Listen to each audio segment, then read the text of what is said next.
In a valley where the mountains touched the sky, there stood a great oak. It was so old that even the stones remembered its youth.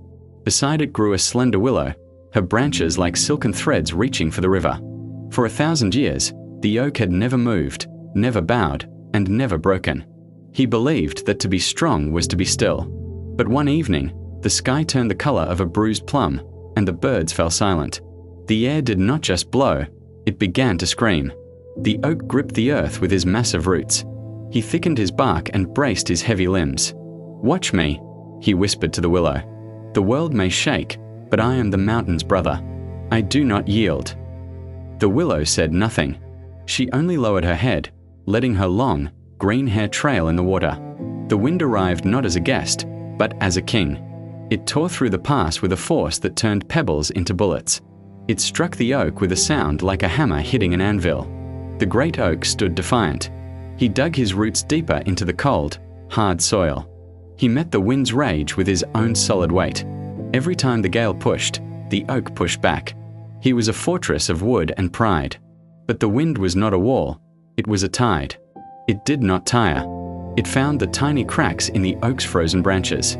It pushed against the stiffness that the oak called strength. A low, deep groan echoed through the valley, the sound of ancient wood crying out.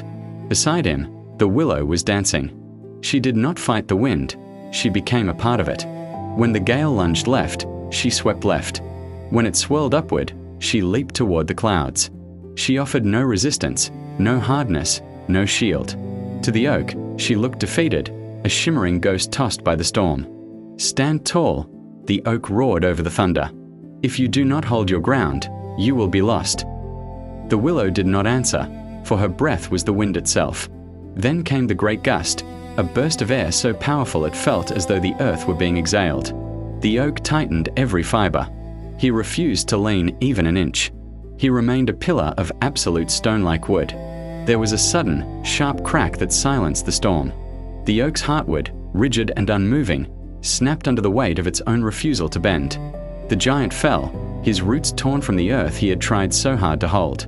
When the sun rose, the valley was washed in a clean, golden light. The great oak lay across the grass, a broken monument to his own stillness. The river flowed around his fallen trunk, indifferent to his history. And there stood the willow. She was wet, her leaves were tangled, and she was tired. But as the morning breeze touched her, she simply straightened her back and lifted her branches toward the sun. She had lost not a single twig. She stood exactly where she had always been, rooted not in the hardness of the earth, but in the rhythm of the air. The mountain shadow grew long over the fallen giant, while the willow continued to sway. Softness is the true strength that outlasts the storm.